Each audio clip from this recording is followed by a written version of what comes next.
Muy buenas tardes, tengan todos ustedes en este conversatorio 57 ya consecutivo. Gracias a ustedes por habernos dado la confianza, ya aquellos ayeres en donde no pudimos hacerlo presencial y lo hicimos, por supuesto, vía en línea, digital, y ya se convirtió en una realidad, en este espacio que tenemos cada miércoles de 1 a 2 para estudiar, para entender, para invitar a los mejores, para invitar a los amigos, pero sobre todo para pues seguir obviamente comprendiendo, estudiando, analizando todos estos temas fiscales.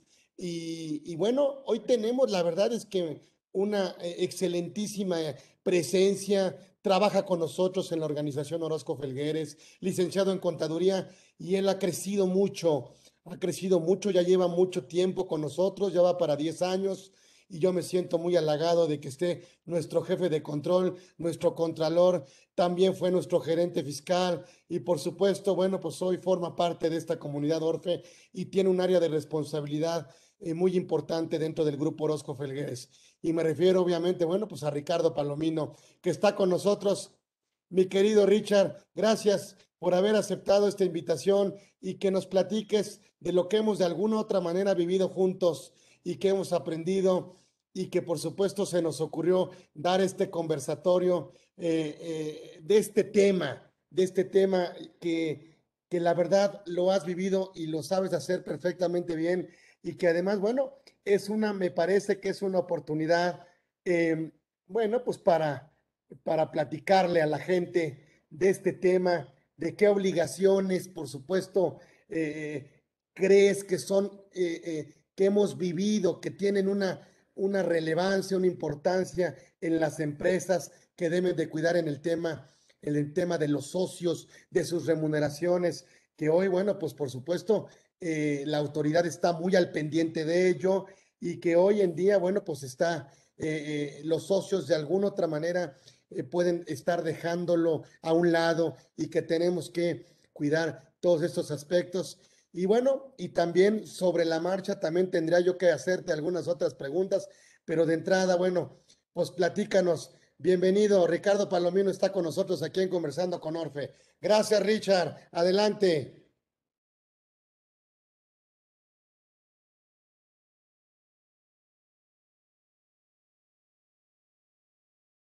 No se oye, no se oye.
Ahí vamos, no te escuchamos, Richard. No te escuchamos.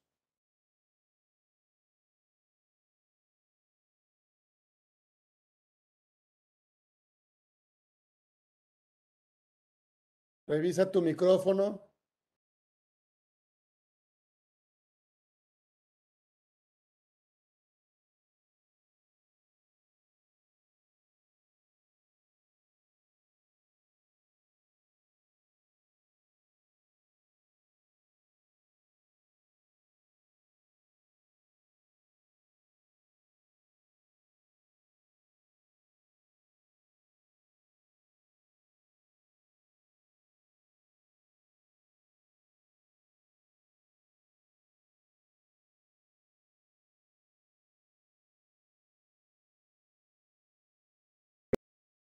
Don Carlos.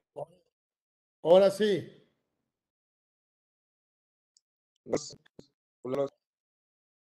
Pues bien, don Carlos, pues muchas gracias. No te Como seguimos sin escuchar. dándonos. Ahí está. Muy bien. ¿Este? Adelante, Richard, por favor.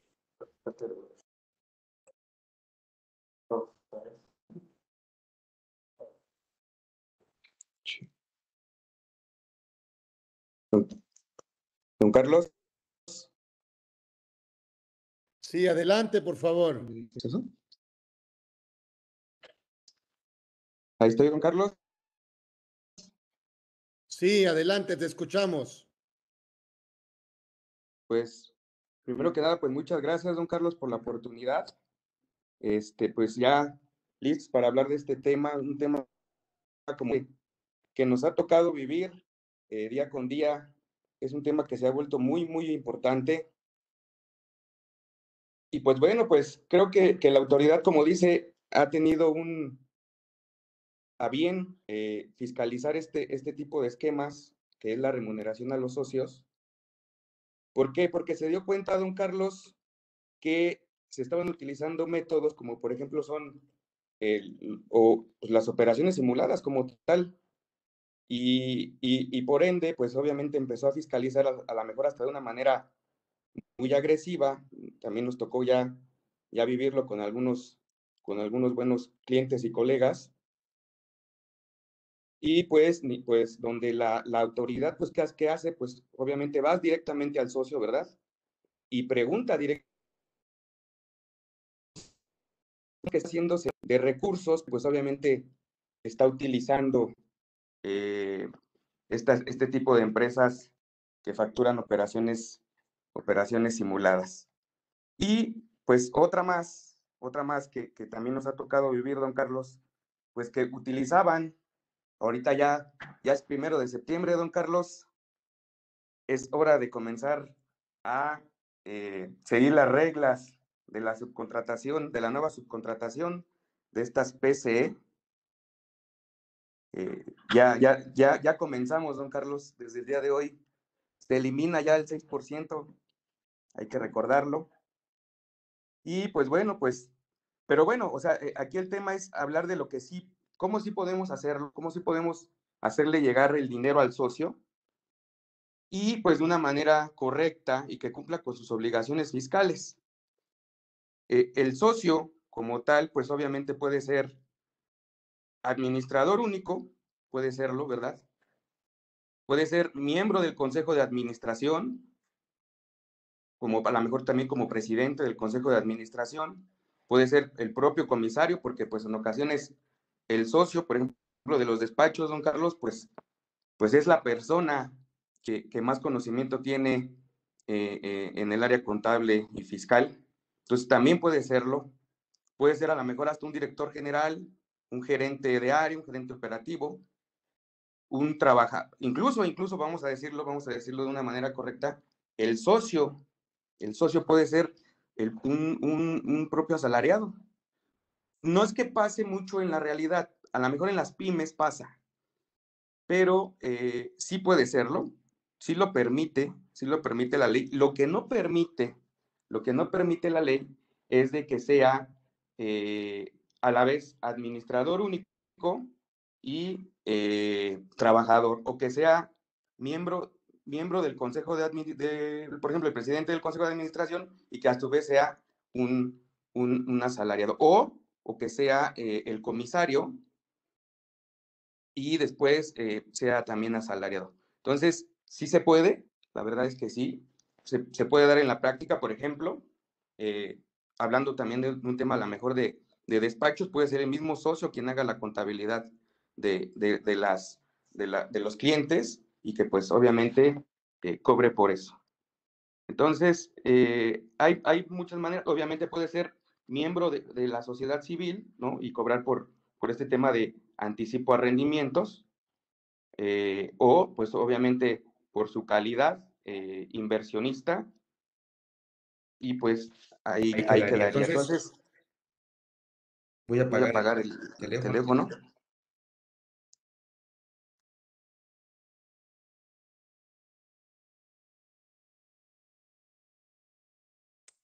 Haciendo una diferenciación, puede ser a lo mejor un accionista de una sociedad mercantil, puede ser socio de una sociedad civil o puede ser asociado de una asociación civil. ¿Cuál es la diferencia entre estas tres? Pues obviamente la especulación mercantil y que no tiene un fin preponderantemente económico. Entonces, es decir, si eres accionista de una sociedad anónima, por ejemplo, pues el fin que está persiguiendo la empresa es una especulación comercial. Si eres socio de una sociedad civil, pues obviamente se reunieron los socios como parte de un fin común y no tienen especulación comercial. Y si eres asociado a una asociación civil, pues no tienes un fin preponderantemente económico. Antes de comenzar esta reunión, pues dije, ¿qué es lo que estamos hablando para el tema de especulación comercial o cómo es que lo toma la autoridad? Y me encontré algunas tesis aisladas, y una me gustó mucho porque dice que especulación es quien adquiere un bien, lo hace con el fin directo de transmitir posteriormente la propiedad del mismo a un tercero, con el fin, pues obviamente, de lucrar con ello. Esto es, pues que quieren obtener una ganancia. Quise hacer esta diferencia para que pues entendamos a qué tipo de personas estamos refiriendo en este conversatorio. Entonces, como yo les decía al principio, eh, el administrador único, el presidente del consejo de administración o el mismo comisario de la empresa, no puede ser asalariado.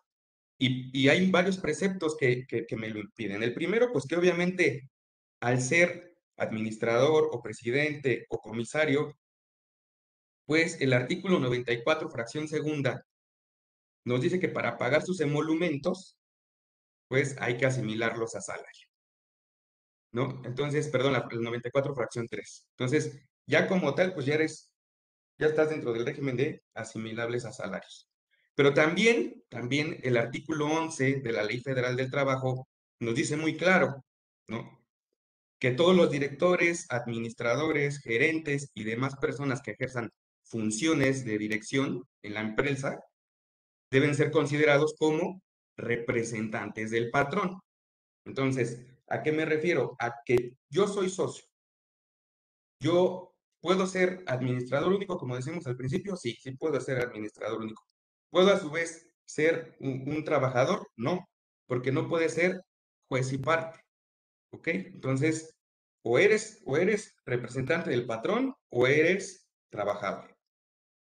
Y también hay otro precepto que es el artículo 314 de la Ley del Seguro Social, pues que nos dice que se reputa como fraude, ¿verdad? Y en términos del Código Penal Federal, el obtener el seguro, prestación o servicios que la ley del seguro establece sin tener el carácter de derrochamiento, mediante engaños, aprovechamientos de errores, ya sea en virtud de una simulación o cualquier otro acto. Entonces, no puedes defraudar al Instituto Mexicano del Seguro Social con este tipo de esquemas.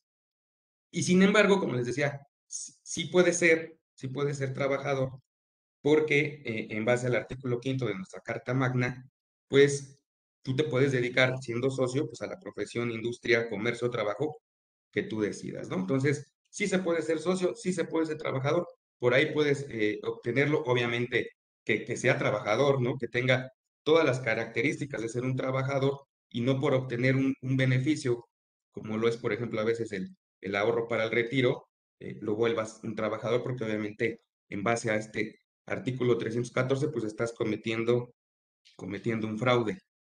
Ahora, ¿qué no, ¿qué no deben de hacer, don Carlos, los socios de las empresas? Y obviamente esta lista es interminable, nada más que la quise hacer pequeña por el tiempo, pero hay muchas cosas que hemos visto y que obviamente pasan en las empresas y que deben de evitar. Número uno, y que lo marca así el artículo 140, fracción 2, es retirar el dinero por el esquema de préstamos. Sí se puede hacer, porque obviamente está en el tema de dividendos fictos, pero debe de cumplir ciertos requisitos, ¿no? Entre ellos, pues obviamente el plazo, que debe ser menor a un año, el tema de la tasa, ¿no? Que debe estar conforme a la ley de ingresos de la federación, que es el 0.98%. Entonces, sí se puede hacer, pero pues obviamente haciéndolo de una manera correcta y como lo marca la ley. Hay otras más, y que obviamente pues no las hemos encontrado. Una puede ser, y que hemos visto, es que cubra sus gastos personales la empresa del socio, ¿no? A lo mejor le dan una tarjeta corporativa al socio, ¿verdad? Y con esa tarjeta corporativa, pues él empieza a hacer compras personales, ya sea para él, a lo mejor hasta para sus hijos, su esposa. Y pues obviamente cuando te encuentras a lo mejor hasta la factura, porque en ocasiones ni siquiera factura hay, pues obviamente es compra de cosas para la mascota, ¿verdad? Para obviamente bolsas, relojes muy caros, etcétera, ¿no? Entonces ese tipo de cosas, pues no es una manera de remunerar al socio correctamente. Otra que también me llamó mucho la atención es el tema de emitir cheques de caja a nombre de los socios. ¿Cómo lo hacen? Pues obviamente hacen a lo mejor un reembolso de caja semanal, a lo mejor vamos a poner 5,000 pesos. Y dicen, una manera mensual de hacerle llegar al socio es emitiéndole ese cheque de caja, pero ese cheque de caja no tiene ningún soporte, ¿no? Entonces, ni siquiera hay facturas. Entonces, cuando llegas y les dices, oye, pues, cuando llegamos a la empresa como a auditar, ¿qué nos pasa? Oye, para empezar, pues esto es un cheque, ¿no? Este cheque, ¿cuál es el fondo? ¿A dónde fue a parar? Entonces, va a nombre del socio y nos dicen, no, bueno, pues fueron 1,000 cosas, ¿no? Entonces, el socio la repartió y entonces agarran y se pueden hacer los valecitos azules, eso ya es arcaico, eso ya no hay manera de seguirlo haciendo. Como les decía, también el tema de la compra de facturas, de operar, simular operaciones más bien, y hacerle llegar al recurso a los socios, ¿no? Que comúnmente, pues, eran maneras como, por ejemplo, el tema de los asimilados, el tema de los derechos de autor, tema de cucas, ¿no? O sea, había mil maneras y que obviamente, como les decía, la autoridad que hizo, llamó al socio, lo llamó a sus oficinas directamente, no dejaba pasar al contador de la empresa y ahí casi, casi a tehuacanazos le decía, dime cómo te hizo llegar la empresa este dinero y dame nombres y dame todo el esquema porque necesito saber qué está pasando. Y la última, bueno, entre otras también, pues el seguir tributando como RIF, ya también, según el artículo 111 de la ley del impuesto sobre la renta, pues no va a ser posible seguir con este esquema, a menos de que ahí tendrá sus asegúnes, por ejemplo, aquellas asociaciones civiles que no repartan remanente distribuible. Ahora, ¿cómo sí podemos hacerle llegar? Pues el tema de los sueldos y salarios, yo lo había comentado. Si eres socio de una persona moral, sociedad civil, pues obviamente anticipo, anticipo de rendimientos, conforme al artículo 94, fracción segunda. Si eres el administrador único, si eres el presidente del consejo, si eres el comisario, pues obviamente te pagarán conforme a asimilables a salarios. También eh, como precepto, pues el artículo 94 nos da las bases. Si eres asociado de una persona moral del título 3, pues obviamente y no eres donataria, porque recordemos que las donatarias están imposibilitadas de cobrar, perdón, de repartir este remanente, pues eh, tendrás ese remanente, obviamente siendo no autorizada, siendo no donataria.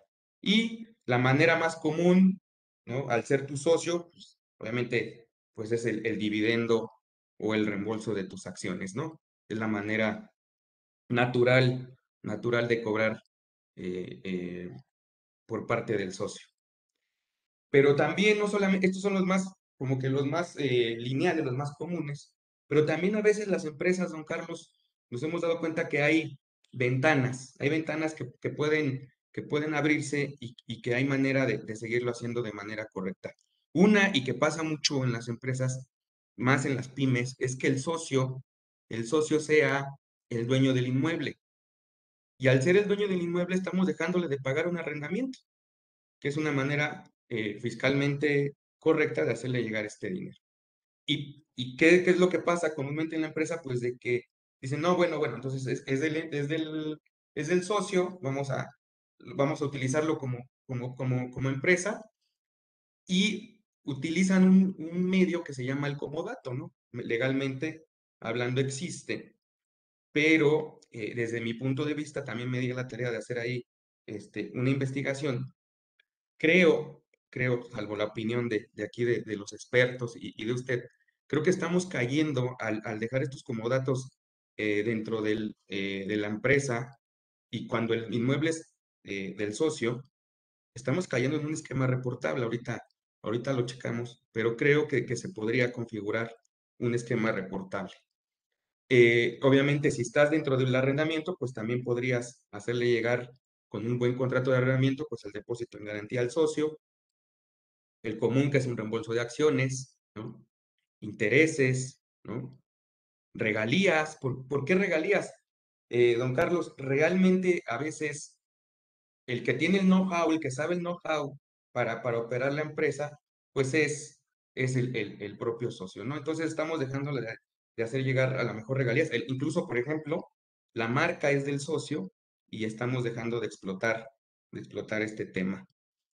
Al tú ser también un trabajador, incluso cuando lo hacen bien en las empresas, dejan al socio seguir cobrando por la remuneración vía sueldos y salarios, e incluso pues ya a lo mejor ya tiene 65, 66 años, y estamos dejando a veces pasar el tema de una jubilación o pensión que incluso está exenta para efectos de la ley del impuesto sobre la renta hasta 90 UMAS elevadas al año. Entonces, que eso viene siendo, si no mal hice cálculos, debemos estar hablando de 3 millones de pesos.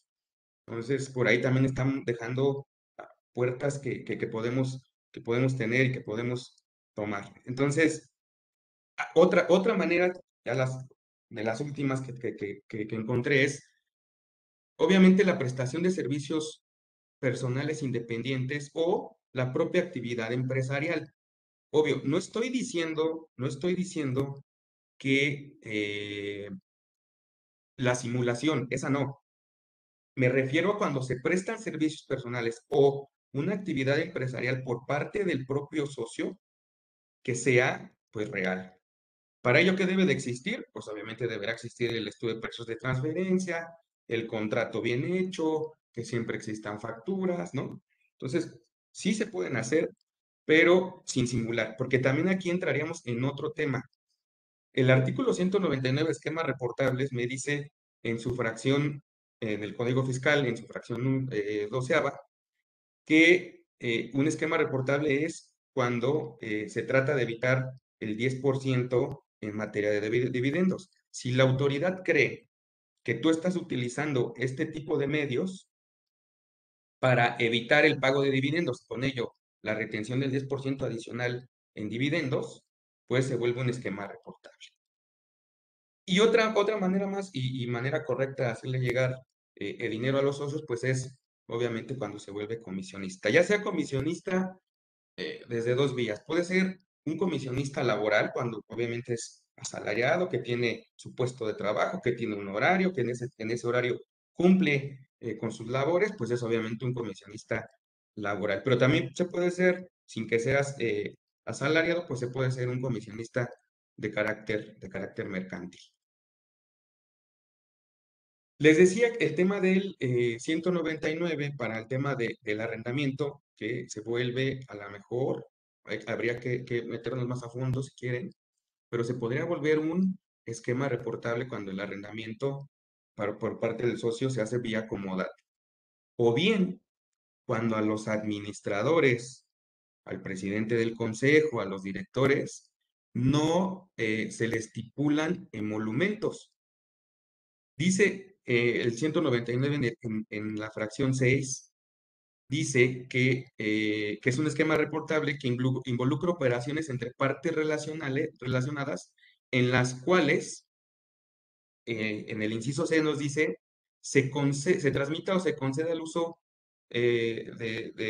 temporal de bienes sin contraprestación a cambio, o se presten servicios o se realicen funciones que no estén remuneradas entre partes relacionadas. En este caso, al ser el socio y la empresa, pues se vuelven partes relacionadas. Entonces, por ahí habría que cuidar este tema, ¿no? Y nos lo dice muy claro cuando nosotros hacemos nuestra asamblea ordinaria para el tema de los emolumentos a los socios, perdón, a los administradores, que entre otras cosas, pues obviamente es la asamblea ordinaria que se debe de reunir 4 meses después de cerrar el ejercicio, es entre otras, pues aprobar estados financieros, que es la clásica, ratificar poderes, nombrar al administrador o consejero, ¿no? Y entre otras, pues obviamente el determinar los emolumentos a los administradores. Y un aspecto que debemos de cuidar en este tema ya que pasé un poquito al tema de actas, pues obviamente es el registro de las acciones. ¿Y a qué me refiero? Porque obviamente recordemos que la acción es un título de crédito. Entonces, al ser un título de crédito, pues me da derecho a percibir una contraprestación a cambio. Entonces, hay que cuidar muy bien quiénes son los socios, si están vigentes, si hubo aumentos, reducciones, ¿no? de capital. Incluso se me venía a la mente y que hemos visto también en la práctica este tema del usufructo de acciones, ¿no? Que debe también quedar estipulado en nuestras actas. Para el tema de los emolumentos a los administradores, comisarios, presidente del consejo, recuerden que estos asimilados a salarios se vuelven deducibles para la compañía, entonces es un doble aprovechamiento ahí. Y nada más hay que cuidar 3 cosas. El primero, pues que el importe anual establecido como emolumento no sea superior al sueldo anual devengado por el funcionario de mayor jerarquía, que el importe total de honorarios no sea superior al monto de los sueldos y salarios anuales devengados por el personal del contribuyente y que no exceda al 10% del monto total de otras deducciones del ejercicio. Para que se vuelva deducible el pago a los administradores y comisarios. Entonces, hay que cuidar esto para que sean deducibles dentro de la compañía. Bien, y obviamente, ya nada más para terminar este tema de los miembros del Consejo de Administración, pues el hecho de que la retención es el porcentaje máximo establecido en el artículo 152, es decir, el 35%. Ahora, nos ha tocado también ver en la práctica que nos dicen, oye, si le voy a pagar conforme al funcionario de mayor jerarquía, a lo mejor no alcanza ni el 35%. ¿Qué va a pasar? Pues lo sabemos muy bien que obviamente tendrás que hacer la retención y enterarla, pero al final del ejercicio, la persona física, dado que le retuviste el 35% durante todo el ejercicio y que a lo mejor incluso, bueno, ya lo dejémoslo sin deducciones personales. A lo mejor no alcanza el 35%, pues generarás para la persona física un saldo a favor en su declaración anual, siendo miembro del Consejo de Administración. ¿Qué errores hemos encontrado en la práctica que cometen mucho? Y más nos ha tocado verlo, como les decía, en las pymes, con los socios. Número 1, no registran al socio en el RFC, ¿no? Le hacen pagos, pero el socio ni siquiera está registrado en el RFC. Eso ya es muy sui generis, porque realmente ya con el hecho de tener una cuenta bancaria, ya con eso ya tú estás dentro del RFC. Pero bueno, no se encargan de que por lo menos cerciorarse de que estén dentro del RFC conforme al artículo 27 del Código Fiscal de la Federación, apartado A, fracción 3, entre otras, deberá el socio tener RFC, domicilio fiscal, firma, ¿no? Otro error muy común es el no expedir CFDI. Por ejemplo, el tema nada más así, poniéndolo de bote pronto, el tema, por ejemplo, de que prestan servicios, a su vez siendo socios, prestan servicios profesionales a la compañía. Entonces, nos ha tocado llegar a la compañía, revisar que están haciéndole pagos al socio y que cuando pides el CFDI, no te lo entregan porque el socio no está expidiendo CFDI. Incluso, ni siquiera tiene la e-firma ni los sellos digitales para poder expedirlo. Otra, pues que no presentan avisos en el RFC, como cuáles, pues el cambio de domicilio, incremento o disminución de obligaciones fiscales, suspensión de actividades, ¿no? Que son cosas básicas y que a veces, dado que no tienen una buena persona que los asesore, pues están dejando de presentar estos avisos. Otra, no llevan contabilidad bueno, no llevan contabilidad y el domicilio fiscal que tienen es el de la tía, es el de no sé cuál. O sea, en ocasiones nos ha tocado que, por ejemplo, el socio sí está dentro de la empresa y que su domicilio fiscal está dentro de la empresa. Se vale porque ahí está su centro de negocios. Pero a veces ponen una casa ahí que ni siquiera es la casa habitación del socio, que según que para evadir al fisco, y pues cuál esto se vuelve pues un tema, lejos de beneficiarlo, lo perjudica. Desocupan domicilios fiscales, a lo mejor, como les decía, si está correctamente eh, asentado dentro del domicilio de la empresa y cambia de domicilio de la empresa, al socio ni siquiera, o sea, cambian el domicilio incluso de la empresa, pero al socio lo olvidan y lo dejan dentro de el domicilio anterior. Y otra, pues que no presentan, o sea, por ejemplo, en el caso que les ponía, están cobrando por servicios profesionales al el socio, y no presenta declaraciones, a lo mejor puede tener arrendamiento, puede tener asimilados y ninguna de ese tipo de obligaciones la presentan en el SAT. Entonces hay que presentar declaraciones ya sea provisional, definitiva, informativa y anual. Entonces hay que cuidar muy bien este tema. Eh, Obviamente emitir el CFDI, que ya les decía, y les quiero compartir ahorita rápidamente, ya que tenemos un poquitito de tiempo. Les hice un comparativo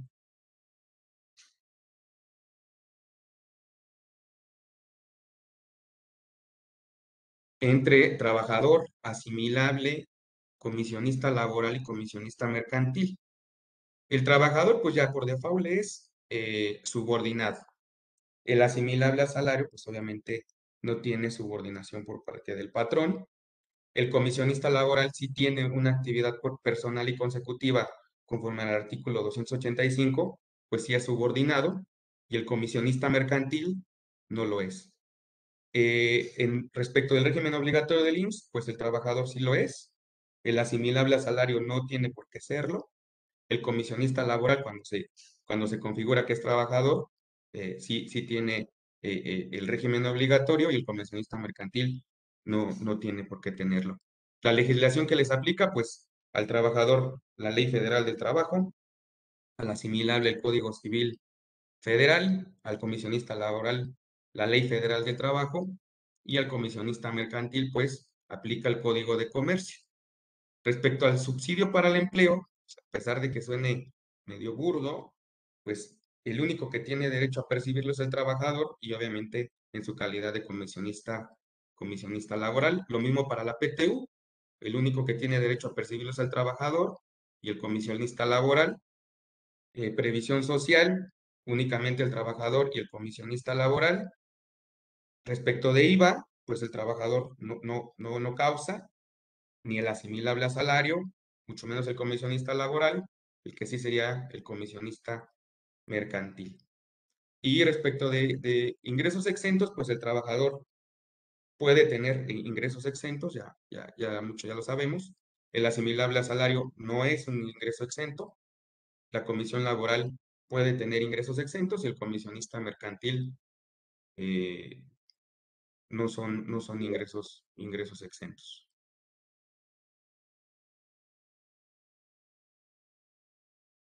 Otra manera muy común, como les decía, es el tema de los dividendos. Entonces, hay que cuidar, pues obviamente, tener el tema de que se emita con cheque nominativo, el dividendo, que se tenga plasmado en un acta de asamblea y uno de los más importantes, pues que se entregue por parte de la persona moral el comprobante fiscal que tenga las retenciones efectuadas al accionista.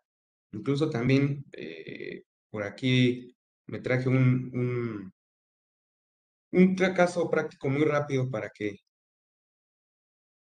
lo veamos.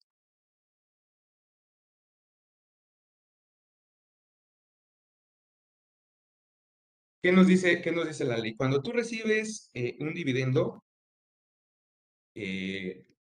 deberás piramidarlo por el factor de 1.4286 conforme al artículo 140 y esa base deberás multiplicarla por la tasa de la persona moral. ¿Por qué?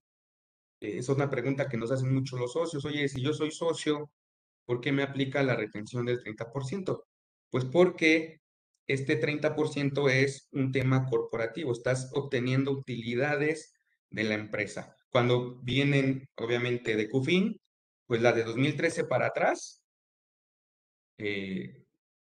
ya no tienen la retención del 10% y las de 2014 para adelante tendrán la retención del 10%. Y obviamente por CUFIN, pues obviamente ya no tienen la retención porque ya pagó la retención del 30% porque la utilidad ya pagó el impuesto. Entonces, en estos casos hice cuatro ejemplos para que vean. En el primero, 1.000.000 por 1.4286, pues me da 1.428.600. Aplicándole la tasa me da un ISR de 428.580.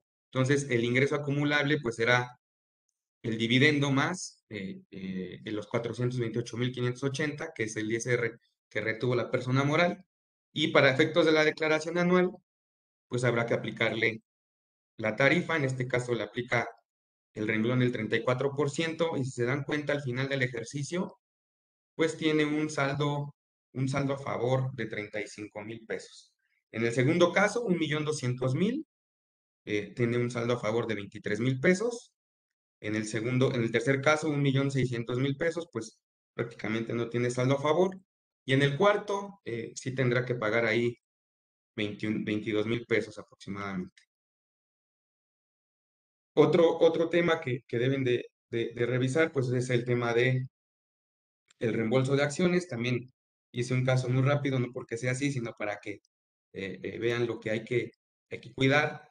Pues 5 casos aquí, diferente reembolso por acción, diferente cuca por acción y diferente ganancia por acción.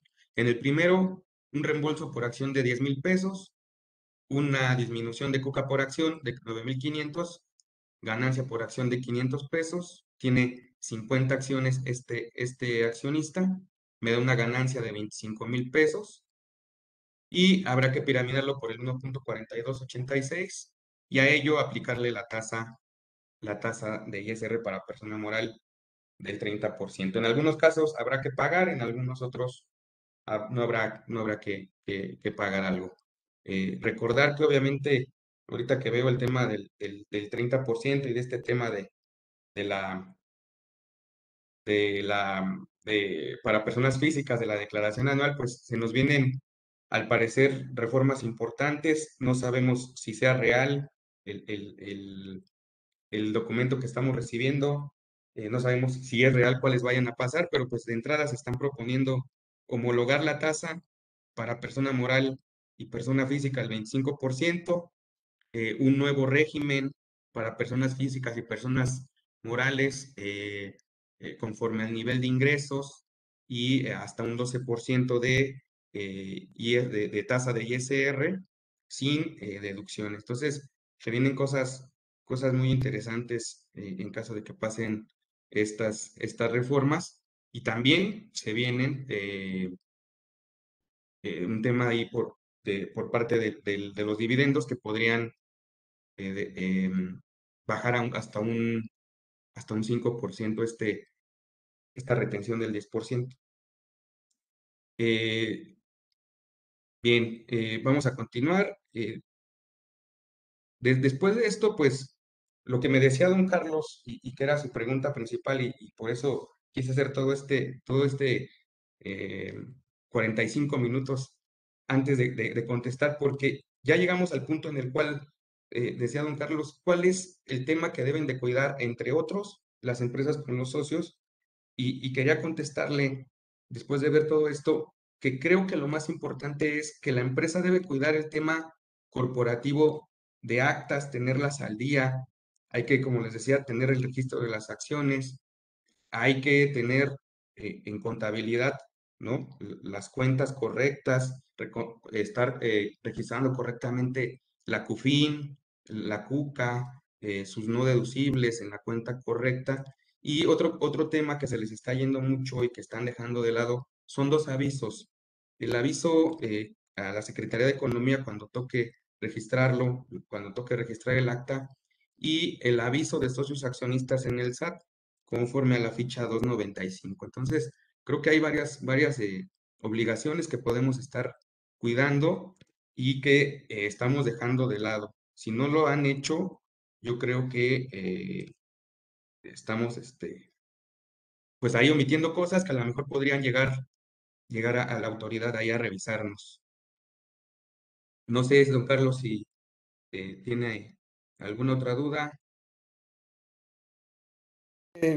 O nada más, finalmente, tus recomendaciones, de lo que tenemos que cuidar en el socio a la hora de que presente su declaración anual, que es importante también. Sí, es muy importante, don Carlos, a la hora de presentar la declaración anual, pues obviamente hay que revisar, obviamente, eh, nos están diciendo todavía, me quedé con este tema de la reforma, que el contador, pues obviamente quieren dejarlo de lado como siempre se ha querido hacer, que yo creo que es un tema que no debe ser así. El contador no solamente es la persona que calcula el impuesto, es una persona que registra la contabilidad, que calcula nóminas, que está muy metido en el área de estados financieros, análisis financieros, costos, y hay una serie de cosas que puede hacer muy bien el contador y que pues obviamente quieren dejar de lado. Entonces, para el tema de la declaración anual, decía el SAT que incluso ya estaba precargada la información y nos hemos encontrado en la práctica que hay que revisar muy bien el tema de los ingresos, porque existen ingresos exentos, hay topes en exenciones, hay ingresos grabados, hay ingresos acumulables, hay ingresos no acumulables, recordar en el tema de indemnizaciones y enajenaciones de bienes inmuebles. Si hay un tema de ingresos y que son informativos, por ejemplo, viático, casa habitación, herencias y legados que se informan hasta 500,000, préstamos donativos y premios hasta 600,000. Si son ingresos no afectos a la ley de ISR, si tienen derecho al subsidio para el empleo. O sea, yo creo que hay mucha tela de donde cortar y que el contador realmente es la persona indicada y el experto que debe de hacer esto y no llegar obviamente el socio al tema de la declaración anual, ver el tema de la declaración anual de la nada, nos ha tocado verlo, llega al final, monto a pagar cero, o sea, no tiene ni cantidad a cargo ni cantidad a favor, porque así lo subió el SAT. No sé si colmilludamente o de una manera en que a lo mejor sus sistemas informáticos no le ayudan, pero sí de verdad el contador que lleve los impuestos del socio, sí deberá hacer una conciliación a detalle con toda la contabilidad, estados de cuenta y declaraciones provisionales, retenciones, tendrá que cuidar muchos aspectos para llegar de una manera correcta al impuesto sobre la renta.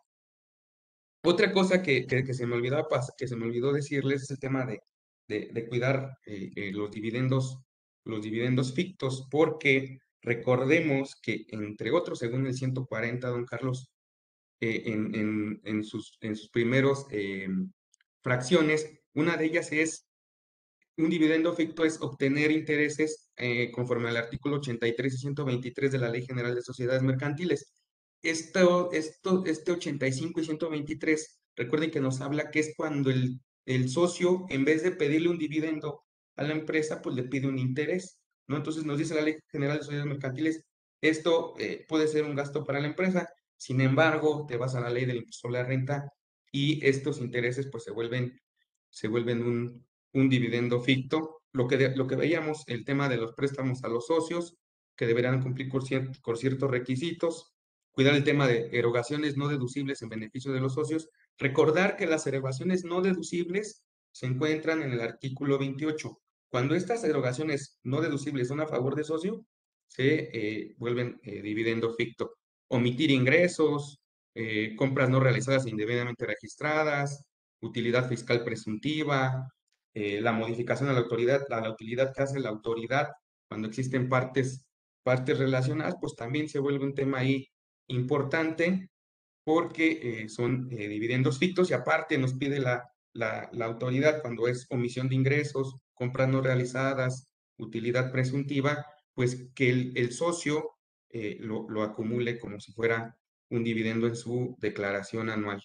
Y el tema de tanto de préstamos como de erogaciones en beneficio de los socios, pues ¿qué nos pide la autoridad? Que estas, cuando se determinen, no va a poder la empresa decir que son dividendos que provienen de CUFIN. La autoridad te dice, cuando sucede eso, que debes de piramidarlas como un dividendo normalito por 1.4286, aplicarle la tasa y aparte aplicarle el 10% adicional como si fuera un dividendo normalito. Y el tema que les decía, el tema de los esquemas reportables, sí debemos de cuidarlo porque eh, obviamente lo podemos informar, porque obviamente el esquema reportable se vuelve informativo, pero si llega a ser en perjuicio de la autoridad, pues se pueden venir multas como las contenidas en el artículo 82B del Código Fiscal, pagar diferencia de impuestos, una auditoría, utilidades presuntivas, actos de fiscalización, pagos de multa, actualizaciones, recargos, puede venir una serie de cosas que pueden ser en perjuicio tanto del socio como de la empresa. Y ya por último, don Carlos, pues una conclusión, pues obviamente el socio puede actuar de distintas maneras dentro de la empresa, no solamente ser socio, podemos hacer las cosas bien, remunerarlo de una manera correcta y se me vinieron a la mente varias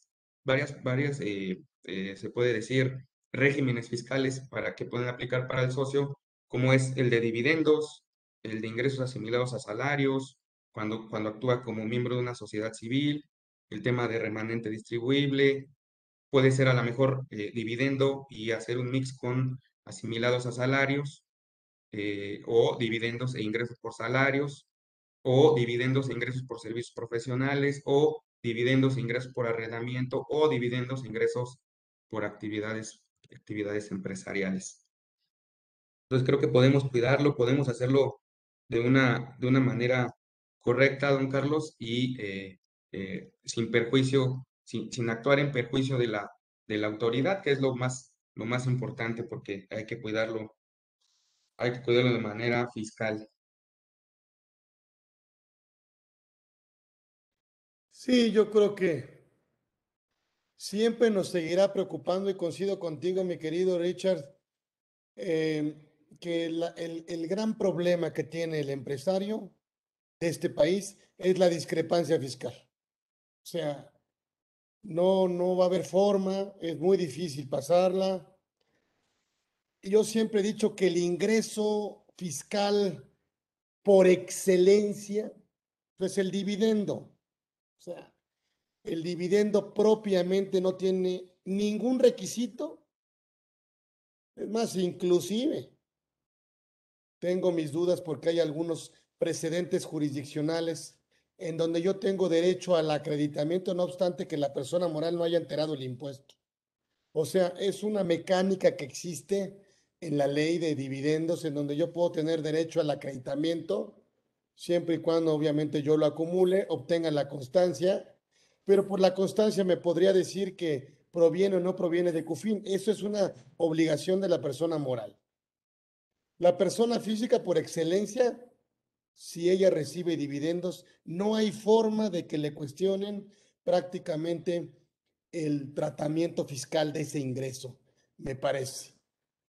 Por supuesto que es caro porque no es deducible, pero bueno, pues yo diría que el único ingreso que limita, déjenme exagerar, o que elimina un tema de discrepancia fiscal, es el tema de dividendos o reembolsos de capital. O sea, ahí está muy claro, ahí la obligación de la persona moral es contundente.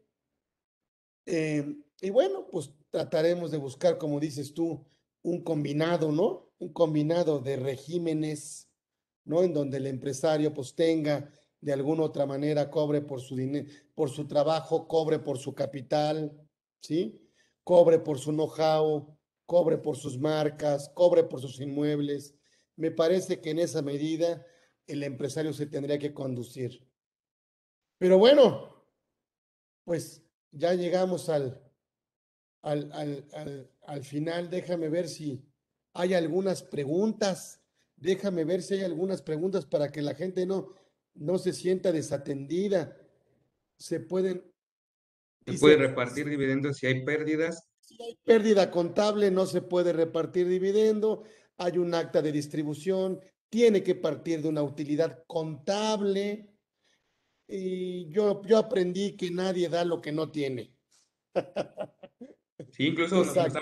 nos han planteado el tema, don Carlos, de que si se puede hacer en una sociedad mercantil distribución de dividendos como lo hacen las sociedades civiles, eso tampoco se puede.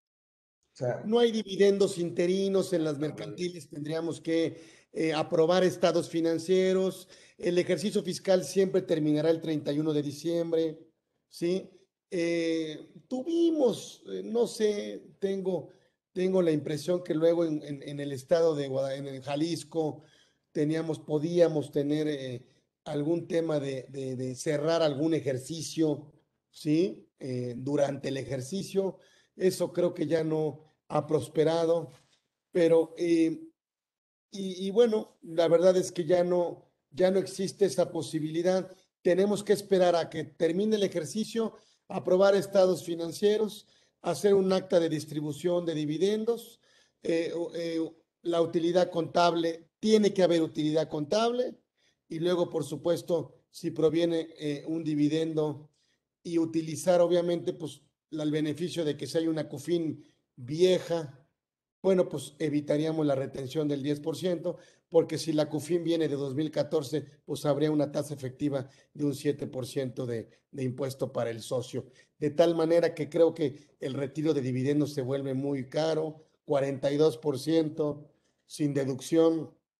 sí, Pero bueno, ahí correcto. tiene ese indicador que es de la persona moral, pero me parece que el socio, si tuviera un tema de discrepancia fiscal, le conviene revisar el tema de los dividendos que ya pagaron impuesto, que me parece que eso sería eh, un retiro totalmente transparente. Aquí, fíjate, ándale, aquí está mi querida, dice ahí María Elena, es que un socio que realiza procesos operativos en una sociedad puede recibir un salario. Esto es operación entre partes relacionadas.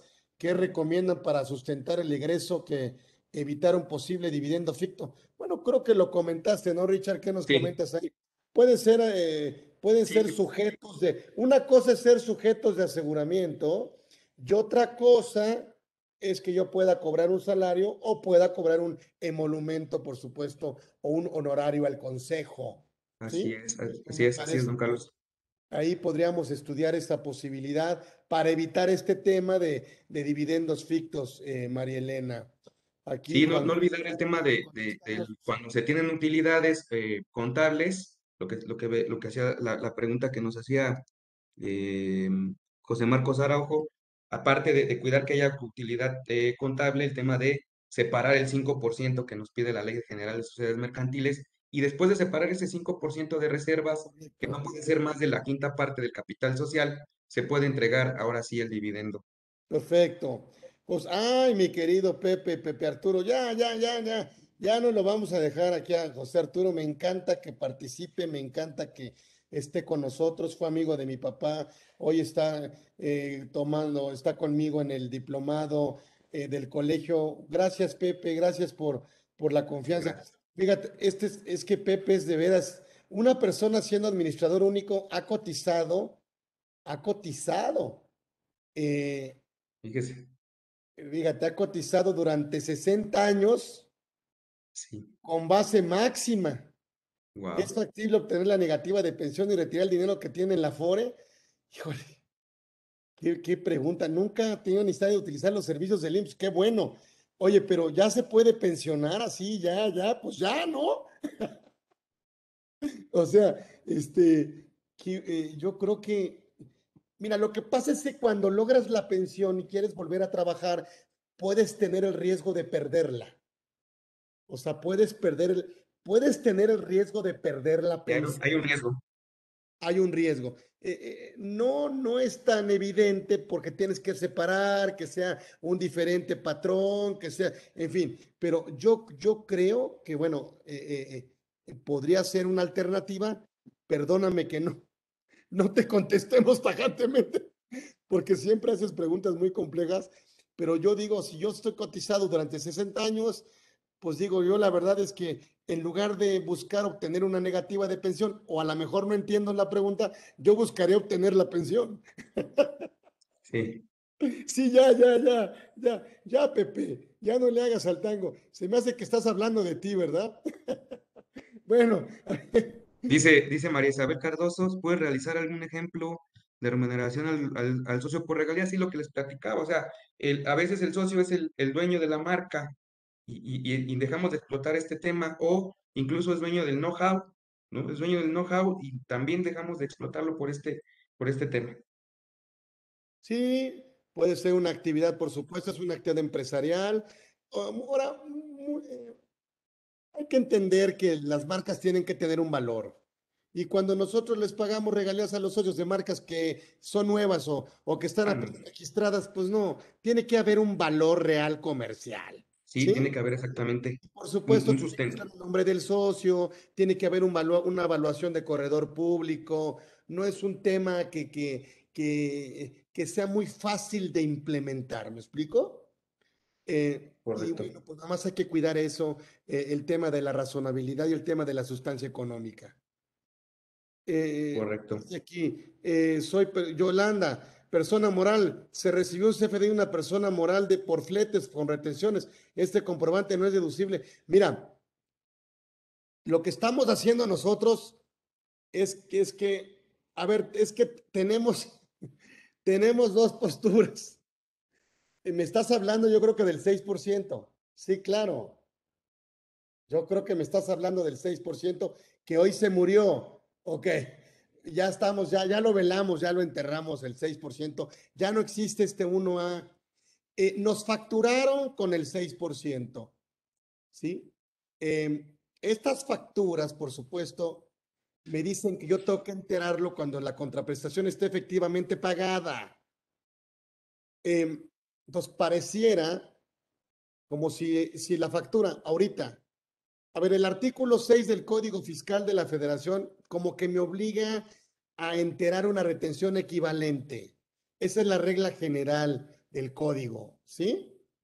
Sin embargo, el 1A me habla que yo enteraré la retención hasta que la contraprestación esté efectivamente pagada.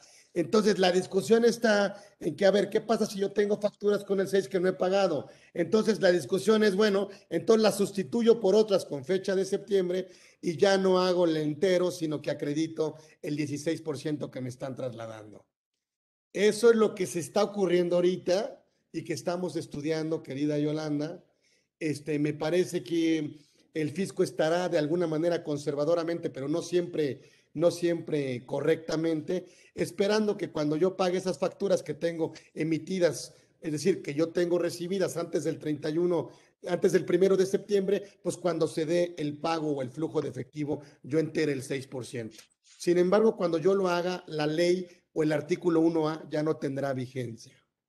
Ese es el tema en el cual estamos discutiendo.